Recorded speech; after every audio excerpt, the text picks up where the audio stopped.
विसर्जित झालेल्या सोलापूर नागरी औद्योगिक सहकारी बँकेसाठी एकरकमी परतफेड योजना लागू करण्याचे आश्वासन राज्याचे सहकार मंत्री बाबासाहेब पाटील यांनी दिले। आमदार देवेंद्र कोठे यांनी सोमवारी मुख्यमंत्री देवेंद्र फडणवीस यांची भेट घेऊन याबाबत केलेल्या मागणीनंतर मुख्यमंत्री देवेंद्र फडणवीस नागरी उद्योग बँकेच्या कर्जदारांना दिलासा देण्यासाठी धावून आले। 5 नोव्हेंबर 2011 साली सोलापूर नागरी औद्योगिक सहकारी बँक विसर्जित झाली होती।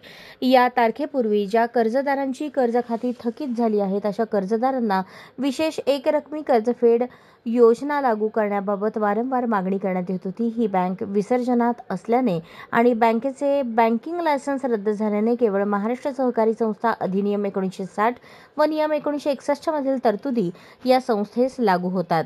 आमदार देवेंद्र कोठे यांनी मुख्यमंत्री देवेंद्र फडणवीस यांच्याकडे एकरकमी परतफेड योजना लागू करावी यासाठी पत्राद्वारे मागणी केली होती। त्यावर मुख्यमंत्री देवेंद्र फडणवीस यांनी तात्काळ कारवाई करत शेरा मारून सकारात्मक कारवाईच्या सूचना दिल्या होत्या। पूर्वी काही बँकांना लागू केलेल्या नियमानुसार ज्या तारखेस कर्ज खाते सबस्टँडर्ड झाले त्यानंतर संशयित 1, संशयित 2, संशयित 3 अशा प्रकारे एकूण 36 महिन्यापर्यंत व्याजाची आकारणी करून ती केवळ मुद्दल रकमेवर सरळ व्याजाने संशयित 3 पर्यंतच्या तारखेपर्यंत करणे आवश्यक आहे। परंतु सहकार आयुक्त कार्यालयाकडून निघालेल्या परिपत्रकानुसार बँक विसर्जित झाली त्या तारखेपर्यंत मुद्दल आणि संपूर्ण व्याज तसेच मुद्दलावर भरणा करण्याच्या तारखेपर्यंत दर साल दर 6% प्रमाणे सरळ व्याज अशी आकारणी करण्याबाबत सूचना देण्यात आलेल्या आहेत।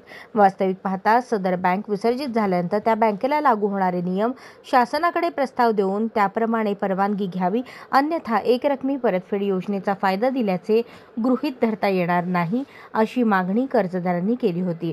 त्यामुळे सोलापूर नागरी औद्योगिक सहकारी बँकेसाठी मलकापूर अर्बन कोऑपरेटिव्ह बँक किंवा दी लक्ष्मी अर्बन कोऑपरेटिव्ह बँक यांच्याप्रमाणे एकरकमी परतफेड योजना लागू करावी अशी मागणी आमदार देवेंद्र कोठे यांनी केली होती।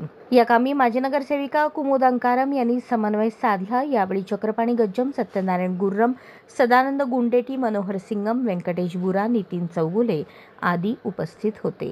अशाच नवनवीन अपडेटसाठी जनता राज्य न्यूज चॅनलला सबस्क्राइब करा, लाईक करा आणि शेअर करायला विसरू नका।